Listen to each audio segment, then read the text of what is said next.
The seagulls follow trawler. It's because they think sardines will be thrown into the sea. Thank you very much. Talking nonsense. So I thought, no, enough's enough. Why should I put up with that? Talking nonsense. So I thought, no, enough's enough. Why should I put up with that? Don't back down, double doon. Don't back down, double doon.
Yes, how are we all doing?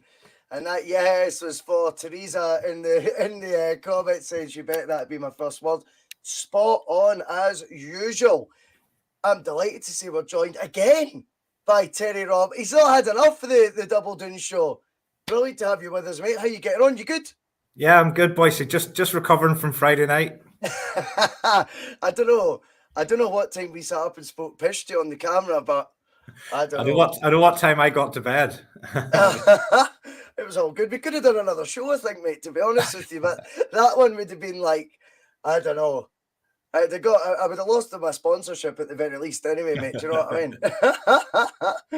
Hope everyone's good in the comments. Sorry we've been a bit quiet. I think it's 4 nights since we last done a show, so I think that's a record for me. The Monday Club got skipped because of various incidents involving the decking outside the hot tub. I am black and blue, mate. I'm telling you, like, I fell a few times, man. It was good fun at the time, but right, you can't be doing that. And then I was so hungover on Monday, I was like, no, I'm just leaving it. Anyway, we are now on the back of another Celtic win. And that's why we do post-match pish. It tends to be on the Boise bus after Celtic wins. In fact, I've worked it out. We've only dropped 2 points. No, I say I've worked it out. I'm sure plenty of people have worked it out. We've only dropped 2 points since the winter break. That's title winning form, Terry. And the thing is, winning is everything. We'll take that. Absolutely, Boise. We're 1 game closer. We're down to 9. If you'd said to me at the start of the evening, we'll still have the 3-point gap at the end of the night, I'd have happily took that. I suppose thinking back through the game, was I concerned? Yeah, half-time, starting to think, this is another one of these games. This is going into, we need a goal before 60 here. If we don't get one before 60, before you know it, it's 70, then it's 80, then you're hoping for something in the last couple of minutes. And thinking back, I know the game's not long finished, but I'd imagine if I sat back and watched it again tomorrow, I'd probably think, do you know what, that was a really, really comfortable victory. I think it's just because so much is at stake, and if you're not ahead in 20 minutes, you're starting to panic. You could see the tension in the players. You could hear it from the crowd. You could see Calmac from even as early as about 35 minutes. He was starting to gesture to some of the other players to calm down. He was telling them, calm down, settle down. The crowd were starting to get restless. all in all, that was a comfortable victory. It just probably felt uncomfortable because it took us so long to get the first goal. But St Mirren were, other than maybe one little attack in the first half, they played absolutely no part in that from an attacking perspective. I haven't heard Ange's comments, but I think the comments that he gave post-match against Hibs probably would apply better tonight, because it just was a really, really comfortable performance. We dominated from start to finish. St Mirren didn't attack, and I was nervous throughout the game, but I'm absolutely delighted now, and all attention goes towards the game on Sunday at Livingston. This is the thing, Terry. Now, we're going to get a lot of comments that will come in, like, where was it? I just seen it from John Duncan, right? Thank you, John, for jumping on the bus. And he says it's all about results now. I'm not quite sure when it's not all about results when you support Celtic. And I know we have ideologies of styles of football, and don't get me wrong, Ange's implemented a hell of a lot of that in his short tenure here so far. But we all tend to panic if we aren't playing well, even as you just touched on there, after half an hour. Yeah. If the performance, but that performance would have been absolutely fine. I'd say it was Maeda, for example, and took one of his chances and we're 1-0 up. We'd have all went, yeah, we're doing all right here. But because it's still 0-0, the performance starts looking worse than it is. I described it on Twitter as bland. I felt it was a bit bland. But the thing is, I think we're just so desperate now for the right result to come at the end of the match that at times we're maybe just jumping the gun a wee bit, maybe as supporters as well. I thought there was a wee bit of, in the first half, there was a bit of sort of pressure being put on the players. It was a wee bit unfair, which, in fairness, got transformed within 3 or 4 minutes into, singing Everywhere We Go, watching Glasgow Celtic put on a show. And I thought, I think that's been fans trying to drown out almost like a section that are maybe moaning a wee bit. And I think that's going to be really important for a predominantly very young Celtic side, Terry. This is not a side with bags and bags of experience, and they don't have, medal collections that are going to be the envy of the world at this point in time. Getting over the line, I think, right now is going to require a lot of encouragement from us. And I just think on the back of 2 goalless, as well as poor results from Celtic, and poor performances, we can't deny that. I felt tonight was almost, it was always going to be earlier on in the match that tense feeling you sort of get, those nerves you get, Terry, were going to creep in. And I can't deny, I was one of the ones feeling, oh shit, what's going on here? And that was at mid-first half. What did you make? What do you make of that? I mean, right now, yes, results are everything. Is there ever a time when they're not, when you're when you're at Celtic, if we're being honest about it? Yeah, I mean, I think 9 games to go. There's going to be a need for the crowd, especially in home games. There's going to be a need for patience at times. You want that early breakthrough. You want the game put to bed early. You don't want to have those nerves. But the last thing we need is the nerves from the support filtering through to the players, because as you say, they're a young side. They're a lot of players who won't have experienced going for a title. You've got a lot of players, obviously, have come in. This is their first season with Celtic, and they'll be able to feel the level of expectation. They'll have felt that from the moment they walked in the door, and that'll be new to a lot of those guys. Some of them, won't have played under that pressure where you're expected to win every week. You're expected to win every week easily. You're expected to win every week playing swashbuckling, attacking football, and that is a lot of pressure for the players. I mean, I suppose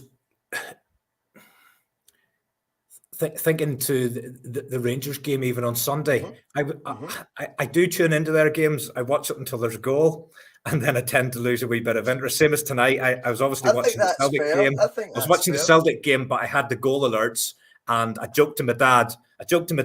After about 30 seconds, they're 1-0 up. And actually, I had no sooner said it than the alert came through and they were 1-0 up. So they'd obviously scored a really early goal. But, I mean, I would have then expected them to go on and win that game comfortably. But without seeing any of it, I don't know how how comfortable it was or not. But at 1-0, it's always an edgy game. But even at the weekend there, I turned off when they went 2-0 up very early on, and I thought, well, they've got the breakthrough early. That's it, game over. Yes. I fell asleep. I fell asleep on the sofa. I woke up and I thought I was still dreaming because it was 2-2. And all of these games, they're all going to have to be won one way or another. Whether you get the breakthrough early, you have to wait till later in the game. It's just about finding a way to win. And yeah, we all want to sit and we want to watch Celtic playing the kind of football that Ange has promised and the football that we've played down the years. I'll settle for getting the title, whatever way we have to get it. I sort of said that on last week's show, even talking about the European games and prepared to sacrifice it. This title, off the back of what we got served up last year, where we didn't get good football, we didn't get good results, we didn't get good anything. If we can just get over the line in this title by hook or by crook. And I suppose maybe at the start of the season when Ange came in, the games were very, very open. We were scoring lots of goals. If I'm probably going to be a little bit critical, we are struggling to find the net. And we've got so much attacking talent, so many goals throughout the side, but we're struggling to get the breakthrough. The play's okay. I mean, watching the game tonight, we definitely dominated possession. I suppose the only criticism I could say of the team is I'm not sure the tempo is just where it needs to be to carve these teams open. The teams seem to be able to sit in quite comfortably and defend against us for long spells. I just think it needs to be quicker. It needs to be more incisive. We were creating half chances tonight. I mean, if we take Maeda, he probably had about 7 sort of half chances, maybe not even half chances. Some of the headers in the first half, they were 10% kind of chances. I think if that lad gets a couple of goals, he just needs a little boost to the confidence. We could do with getting Giakoumakis back, especially because he's in goal scoring form. And again, as I said on Friday night, if we could get Kyogo back at any stage over the next 4 or 5 weeks, that would be an amazing boost. No, I agree with that as well. I mean, we were talking off air. I mean, one of the points is, joining Celtic, right, to be an attacking player, whether it be a creative midfielder, a winger, or a forward, it sounds the dream. And in my opinion, in all the Celtic teams I've watched, I would say it pretty much lives up to that when you look at the success that's been had.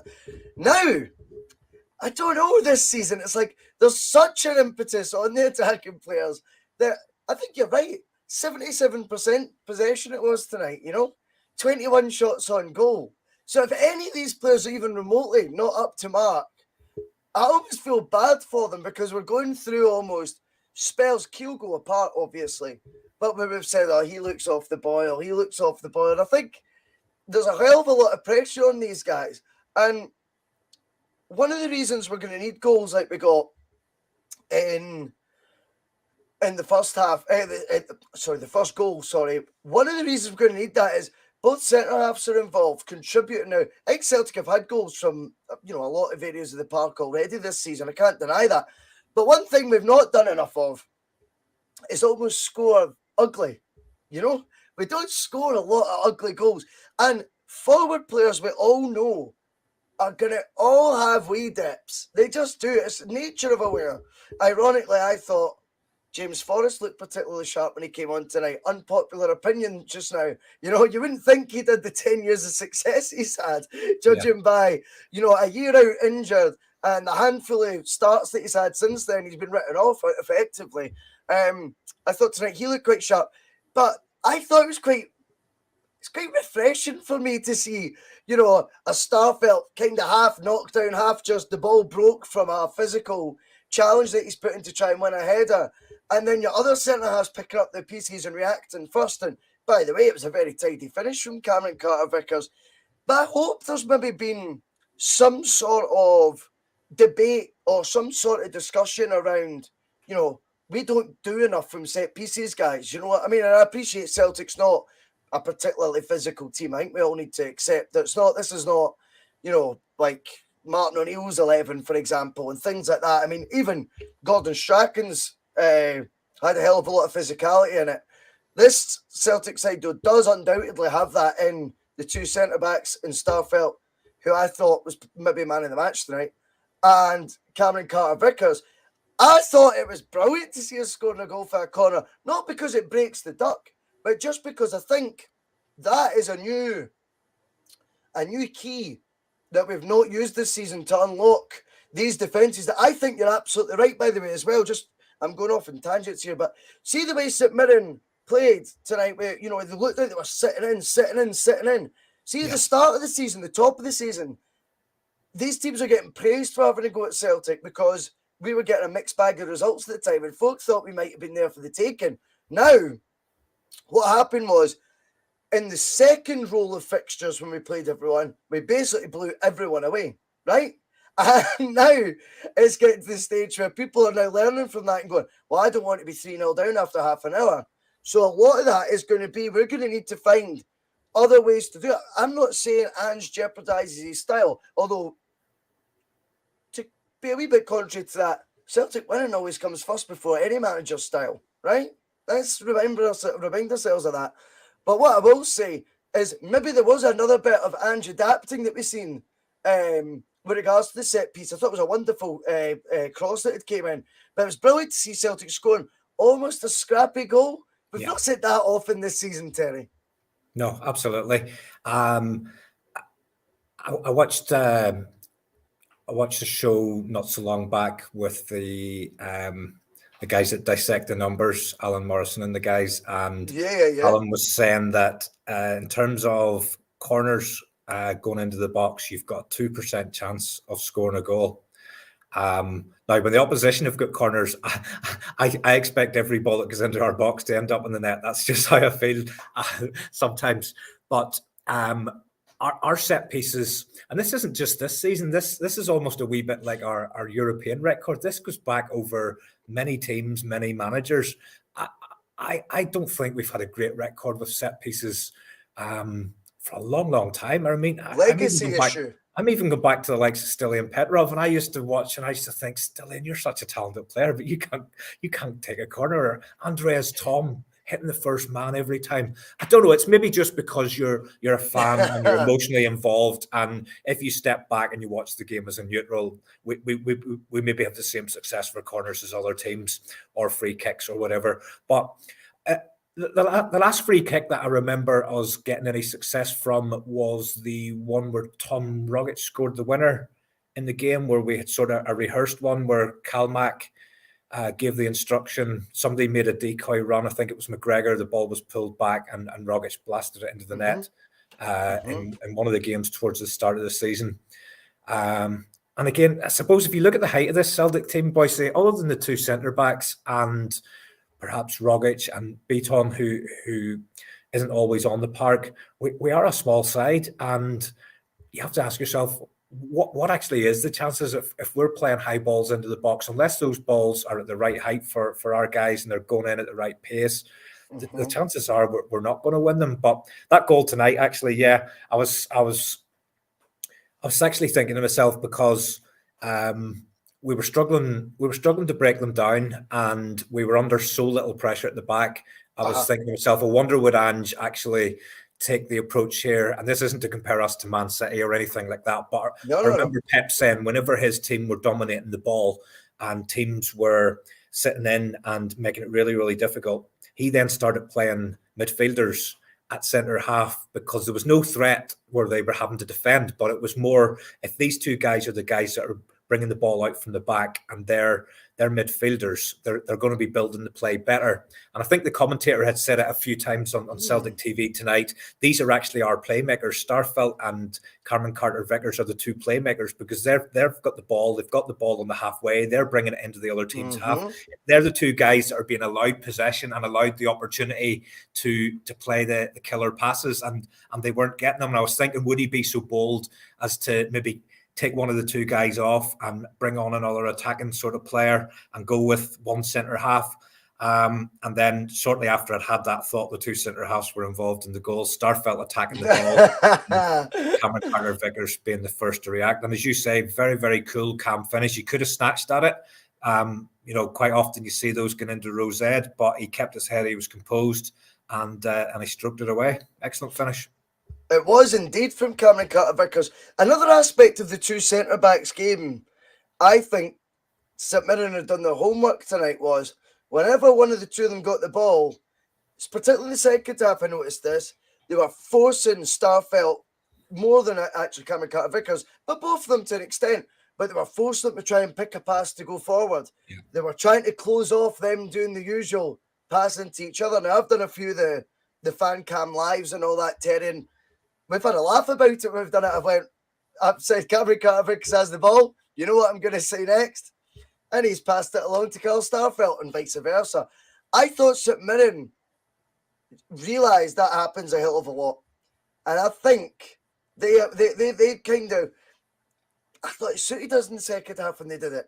I thought you're forcing us to play harder, more difficult passes, but more forward balls. I'm not saying Starfelt's going to win World Player of the Year anytime soon. You know, I don't think he's going to be in the playmaker mode that you would find at Manchester City, like Fernandinho. You know, when he got dropped into centre back, the reason it worked so well was guys like that, they're very comfortable if they're going to be the guys coming out with the ball.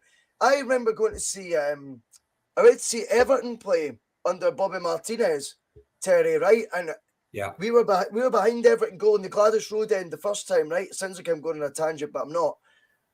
And they did exactly what Rodgers used to do. As opposed to it being the two centre-backs, one would come actually short. The two centre-backs would split, and it would be the holding midfielder who would effectively, when gathering the ball from the goalkeeper, would be the furthest one back, i.e. looking like he's in a centre-half position. And in that instance, it was a 35-year-old Gareth Barry, who I remember had a spell at Everton for a couple of years, and it worked. He was a Rolls Royce. Everton, they were still playing Phil the Hoof, Jagielka, that's what the fans were calling him around us.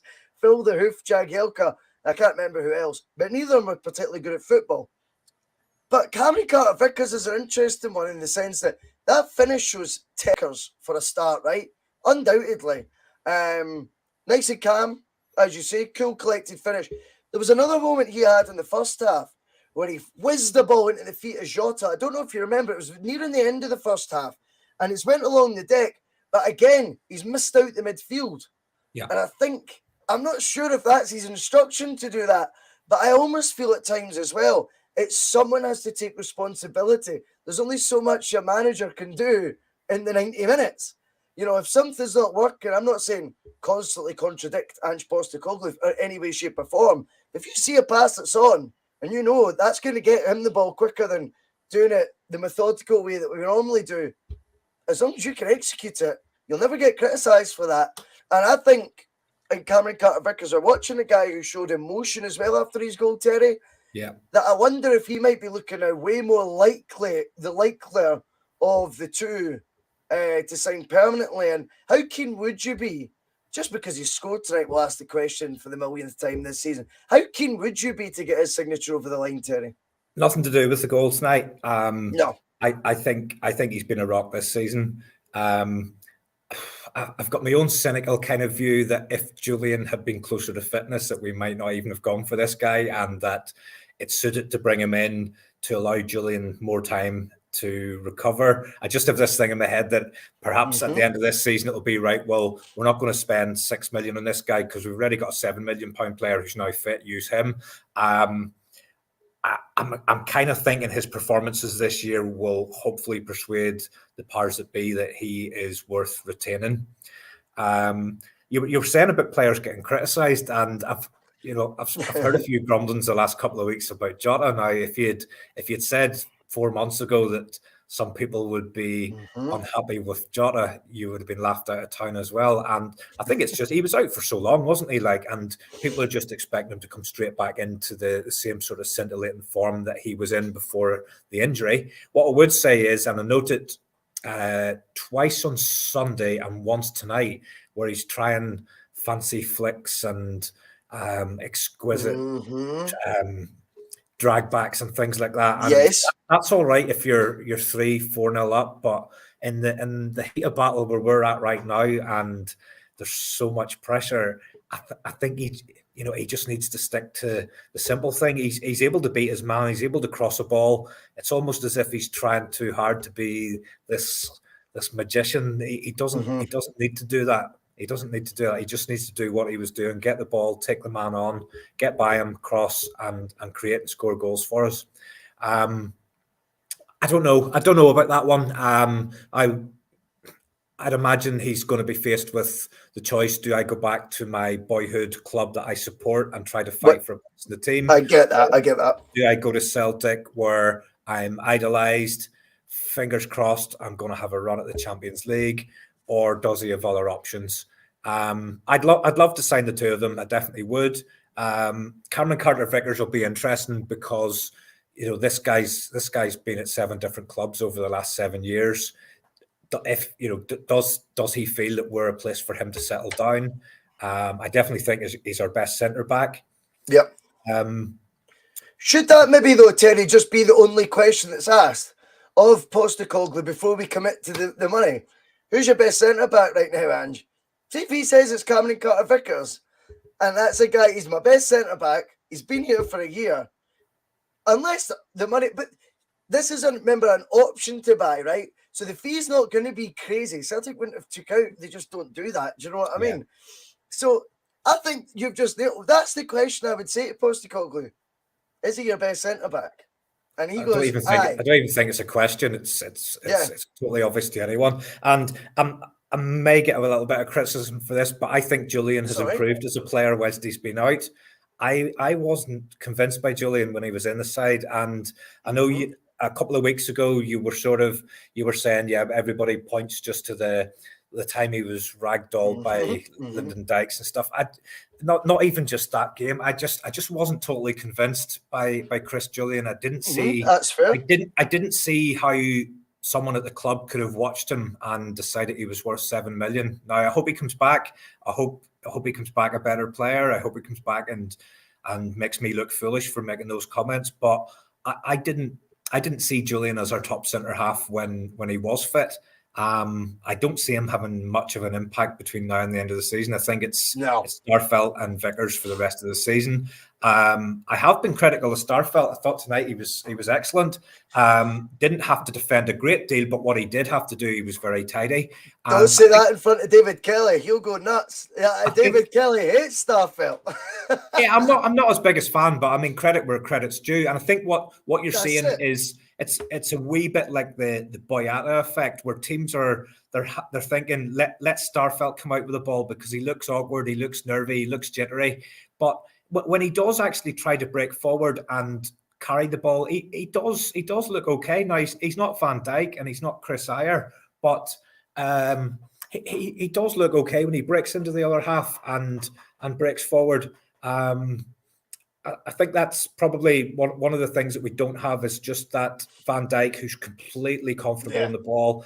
Even Chris Ayer, comfortable, can break out, can beat 2 or 3 men, feels comfortable taking the ball into the opposition half. I kind of feel that these two guys, they get to the halfway and then they kind of think, well, I'm going to give it to him and I'm going to give it back to him and I'm going to give it back to him. But no, I thought he looked okay tonight.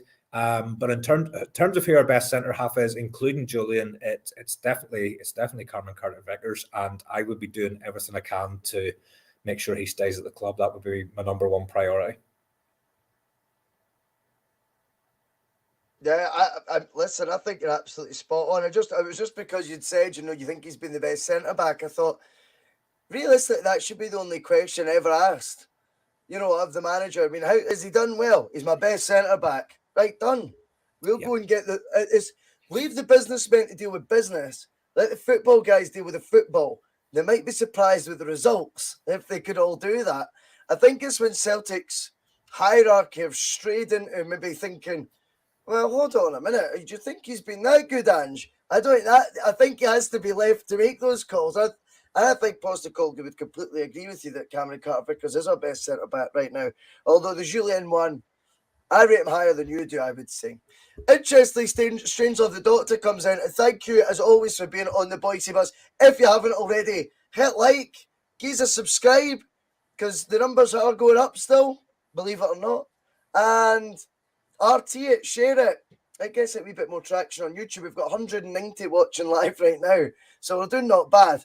Now, when Strangelove says, I think I don't remember the fee being as low as 2.5 million, but it was something like 3 million or something like that anyway. And it did seem to then go from this very Celtic-esque transfer fee sum to, boom, 10 million was getting thrown around.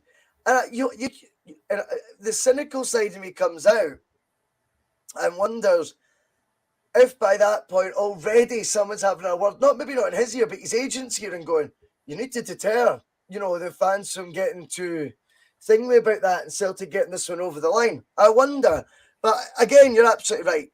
It wasn't about his goal tonight. It's just it brings him back into the conversation of goal. But that's not the reason why he would be the guy that we signed. But no, kudos to Cameron Carter-Vickers and Spfl tonight. I know David Kelly hates Spfl in the comments, but everyone has different opinions. As long as you can back them up with some sort of reason for that, then I'm kind of all for it, to be honest with you. I don't mind that at all. Now, we have to be honest. And I know there's been a lot of comments talking about another podcast tonight being like a funeral and stuff. And look, we don't do, we're never like that when the boys see us, right? But there's no getting away. The first half was a bit drab, in my opinion. I described it as bland, as I say on Twitter. Not that what I describe on Twitter ranks anywhere in anyone's life. But it was a bit of a continuation, I felt. That's the more worrying thing about the first half wasn't us having a first half we dominated the ball and hadn't scored and a few half chances. It was more, we've not scored now for 180 minutes before tonight. That's now our 45 on top. I'm seeing traits here that were just, I don't know how to describe it. I don't know if they looked slightly slower than, which again, doesn't surprise you that much because they've been like a steam train in so many matches this season. But the second half, I thought Celtic definitely came out with a far more positive approach. And then we scored the goal and we seemed to find that extra half yard again. I think the goal was huge in terms of the team's confidence is maybe slightly still fragile, Terry, is what I'm trying to say here. And when we've went to Norway, there's been almost an apathy in the team. Not apathy in a bad way, but I still think they gave their all, but they just felt inferiority complex because they knew at Celtic Park how well that team had played. And then it's almost like the hangover from Europe went on again at Easter Road, which was a really flat performance. First half tonight, I wouldn't say as bad, but obviously it's easier to say that because we got the win in the second. But our Celtic showing that once they get a goal, that same form that we know we're capable of is still very much there. And maybe, though, we need to be a wee bit, I don't know, could you say tougher mentally? Like, if we've not got the goal, don't panic. Keep doing all those things. Keep closing everyone down at the pace that you were. Keep playing with the same impetus because, I know it's human nature to get a spring in your step after a goal, but I thought the goal settled the team, particularly for the next 20 minutes that followed. Yeah, what I would say, Boyce, what I think, certainly watching the games, what I think I've noticed is that the way we came out in the first half against Hearts and then the next game against Rangers, we blew. I know Hearts came back and became very nervy, but in those first 20, 25 minutes of those games, we blew both of those teams away. And yeah. I don't feel we've been coming out in the first half. We did again against Motherwell in the game after the Rangers game, but in the subsequent games, I don't think we've been coming out and really going for the jugular from minute 100 mile an hour. And it's kind of like we're expecting that we'll get the goals. We're expecting that we'll get the win. Whereas in those games, we just came out and we just went for the throat and we, Hearts came back. But we kind of had the job done before half time. And in these, certainly the Hibs game was very, very disappointing for me because I spoke on Friday night about how it was going to be an open game, how that was going to suit Celtic. And I thought Hibs, I didn't think Hibs sat in as much as Ange talked about in his post-match press conference. I didn't think they carried much of a threat, but I thought they knocked the ball about okay. And they weren't sitting extremely deep like St Mirren were tonight. Yeah, that's true. I just didn't think we raised the tempo at any stage. It just seemed to be the same tempo from start to finish. In the game away in Norway, there was a noticeable increase in tempo at the start of the second half. Yes, we didn't get the results from it, but you could see that there was a difference. There was a change in approach that we were closing down faster. We were trying to get the ball into the box quicker.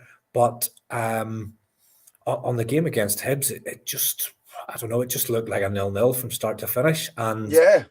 tonight was starting to get that same feeling. But once we got that first goal, then it kind of almost clicked back to the first half against Rangers or the first half against Hearts, where you're sitting thinking, actually, do you know what? We're not going to buy nice here. Yeah, we can, we can put this game to bed here. I don't know. You mentioned about Forrest coming on. I felt all three of the subs tonight did okay. I know they didn't have that long, but Forrest, who has come in for some criticism, had a couple of nice runs down the right. There was an opportunity for him to pull it back to Rogic. I don't think he's seen Rogic, and he knocked the ball across high and kind of petered out.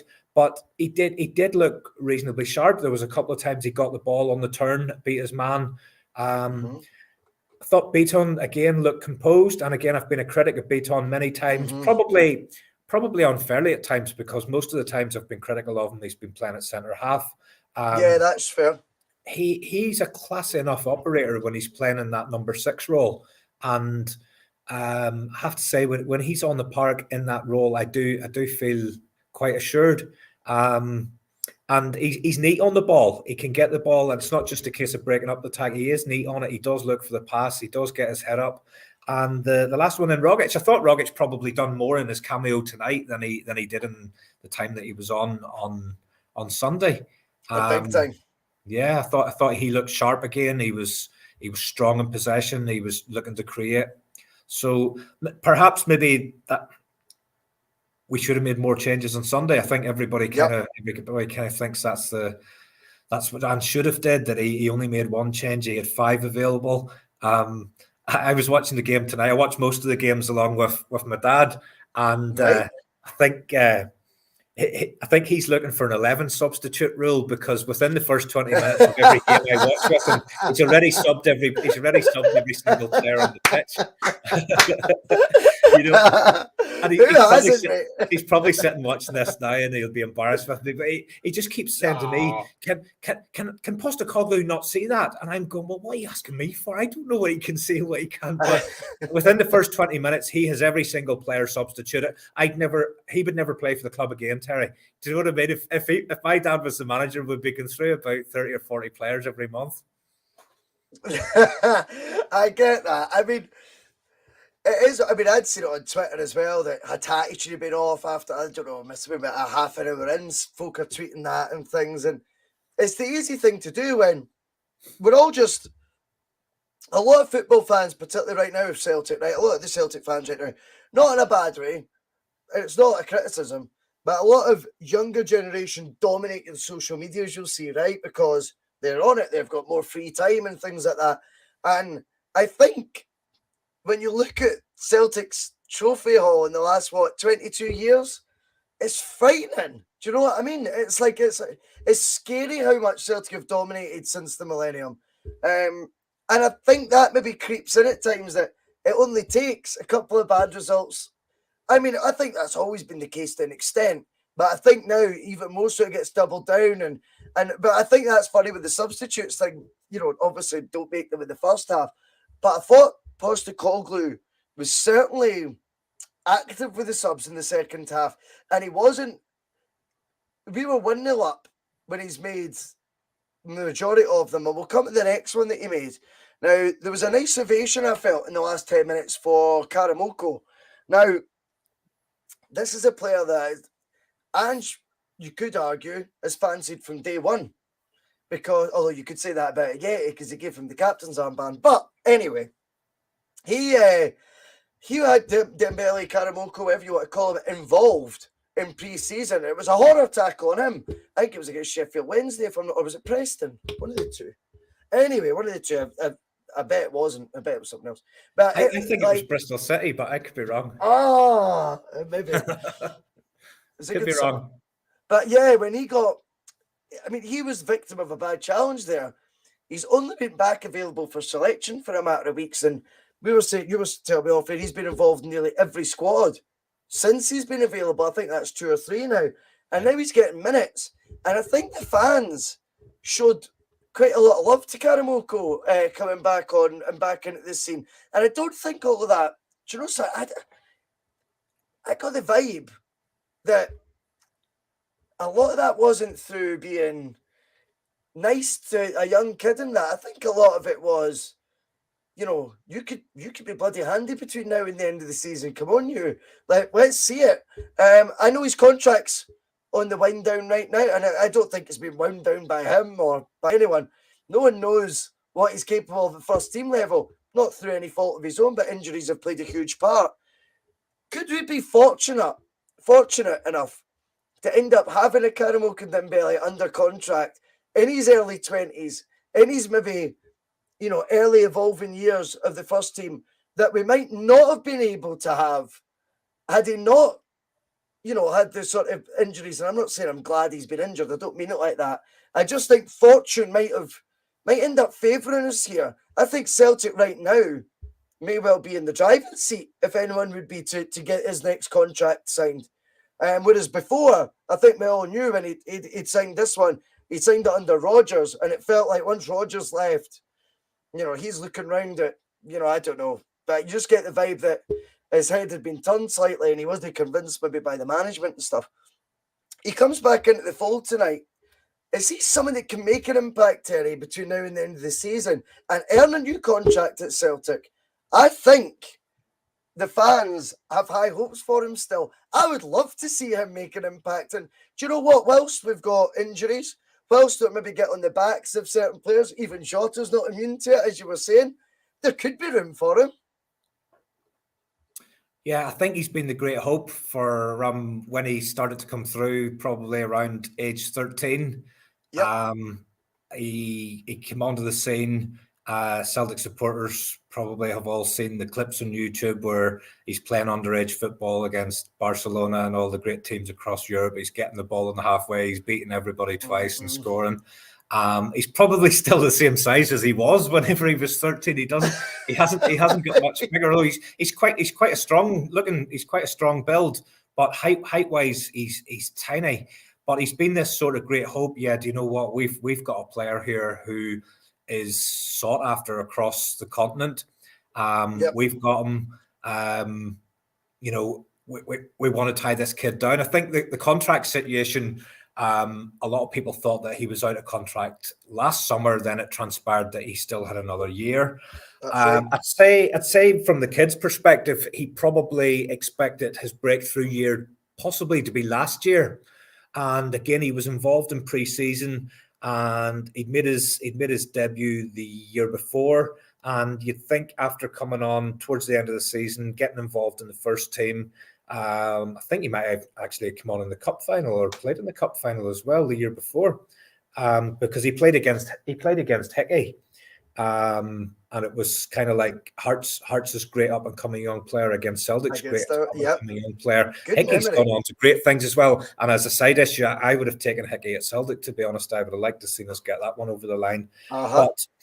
I would have thought Karamoko and his representatives would have expected to make the breakthrough last year.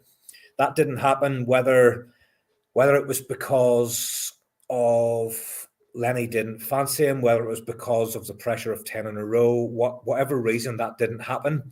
I would imagine he started getting a little bit itchy, but it looked with Ange coming in, starting to play in pre-season, especially with Ange's philosophy around football, wingers, giving kids a chance, all of that kind of thing. He probably was thinking, yeah, do you know what? This is looking okay. Then, as you say, he gets a horrible injury, and before you know it, there's 11 or 12 games left, and now he's fit and available. He's been involved in the squad since he came back from injury.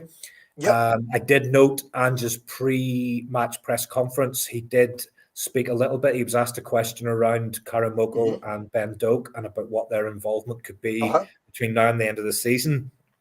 Now, Doak was involved earlier in the season. Yes. I don't think he's been seen since he came on towards the end of the Rangers game. And Ange did make reference to the fact that he's keen to promote players from the youth. But he did also say that those players need to be committed to Celtic and want to be at Celtic in the future. So I don't know what the message there is around those two guys, because Karamoko's been straight back in from when he was available for selection again, and Doak's almost disappeared a little bit out of the. There you go, out of the picture a little bit. So it's one of those ones we've seen it before over the years with kids coming through. They can show so much potential. Some of them go on to be excellent. Some of them fall away.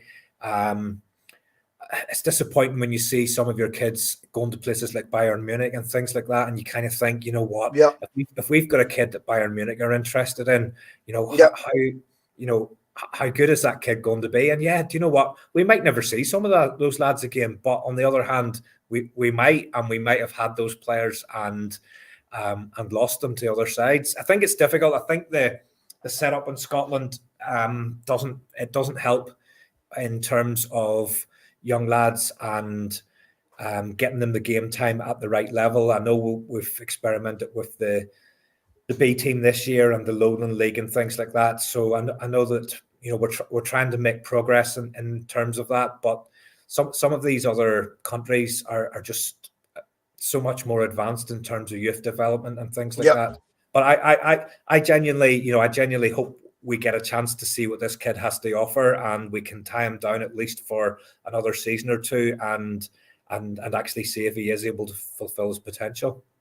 Yeah, and I think it's an interesting point you make, obviously using the Bayern Munich reference, because we've seen players go there, for example, and I think we might just have managed to avoid that through the misfortune of the injury situation. I would never be jovial about a young player being injured, so I don't mean it like that.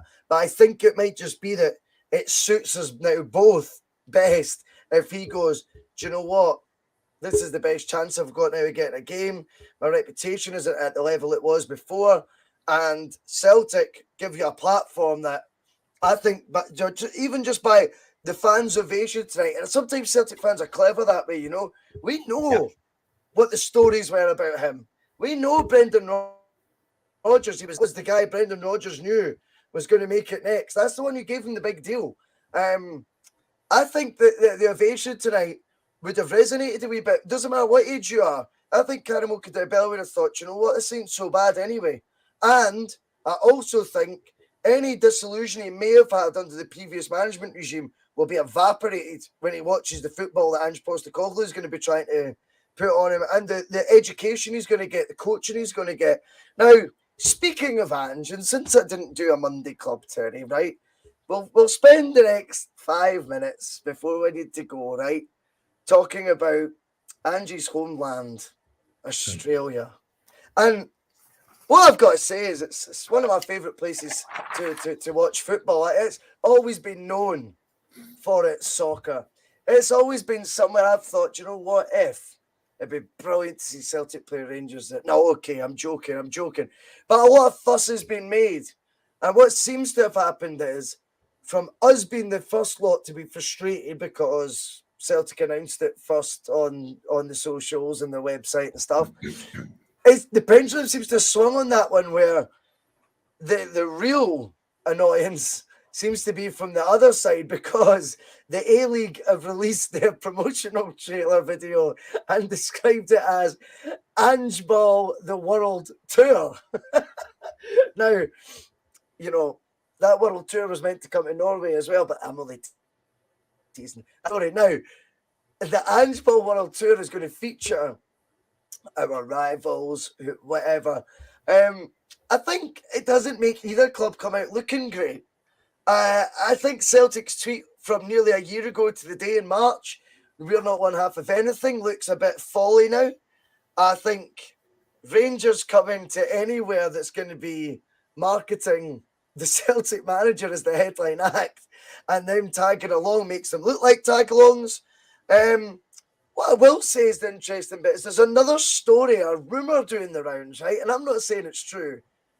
But the other story is that the Rangers have got in first, basically, right? And said they're making the same amount they do for a whole season of TV money from the SPFL. And you go, well, do you know what? See, when you actually put it that way, fair, Do you know what I mean? That is, in 8 days, they can make a year's worth. Why wouldn't they? But the story is, Celtic may well be getting double that. Where do you stand on this, Terry? I can see there's comments coming in about the Harlem Globetrotters and things like that. But this isn't immune to Celtic and Rangers.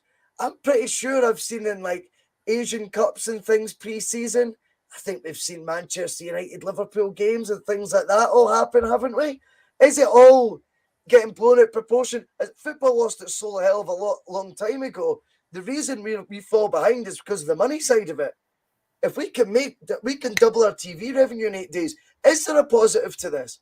Or is it we're built on a hell of a lot more than that? We're tagging along with the ugly sister that we feel brings us a bad name. And yeah, they might think it vice versa. Where do you stand on this, mate? Because it's one hell of a complex situation, as it always would be when these two sides are involved. Yeah, I suppose, Boise, the bit that we'll never know is who was asked first or what's the terms and conditions behind it. I mean, from my perspective, I don't like any sort of collective identity between Celtic and Rangers. Yeah. I mean, even looking back to some of the headlines around the ticketing issue and the away fans fiasco, you're seeing headlines. The Celtic and Rangers need to grow up. The two clubs are behaving like children. That was nothing to do with Celtic. Celtic were just responding to what Rangers did. And I mean, I think we can do Ange's homecoming without those guys being there. I don't see how we could make any more or less just by having those guys tagging along. I mean, Ange being there, Celtic being there, it's just a strange one. I mean, here's the thing as well. But come next November, we'll most likely be neck and neck in another title race. Are we then heading off on a plane together to go to Australia to play this other match? The strangest thing that'll be during the World Cup. During the World Cup, so depending on what teams qualify, Celtic could be sending out a shadow team anyway. Now, I did hear a couple of Australian guys, and they've said just overnight the whole place has gone mad about this game, and everybody's already trying to tap people for tickets, and this is their chance to see this game that, you know, for most people over there is out of reach. But I mean, if Scotland qualify for the World Cup, I mean, here's the thing: Tom Rogic, if Australia qualify, Tom Rogic won't be there. If Japan qualify, we've got 4 players won't be there. If Scotland qualify, you're talking about, you know, that would be nearly a first 11 that wouldn't be there anyway. I haven't fully decided where I sit in terms of the whole thing. I don't like any sort of references where Celtic and Rangers are being mentioned in the same breath, because you feel then that the way they behave, the way their fans behave, the way their club behaves, that you're almost deemed part of that. But I suppose the other side of that coin is if there's easy money to be made, going back to my earlier point, if that money is doubled or trebled by having them there, then I don't know. I suppose the only thing from my perspective, the bit that doesn't sit well with me is I still feel that club is in severe financial straits, especially if they don't win the title this year. And is it a case that the Celtic board are almost reaching out and offering them a lifeline and helping to keep them afloat? And if that's the case, then where does that stop? I mean, do we let them have a title in the next few years just to keep them afloat? Because I mean, I'm 100% certain that the Celtic board does not want Rangers to disappear, and we're probably panicking when it looked as if Rangers could disappear, because you know, the Celtic board, in my opinion, wants that rivalry and feels that the club thrives from a commercial perspective when that rivalry's there, and when you're neck and neck in title races, and when you're battling for the championship every year. I think Celtic as a club, as a business, as a board, as a commercial entity, you know, they want Rangers to be there.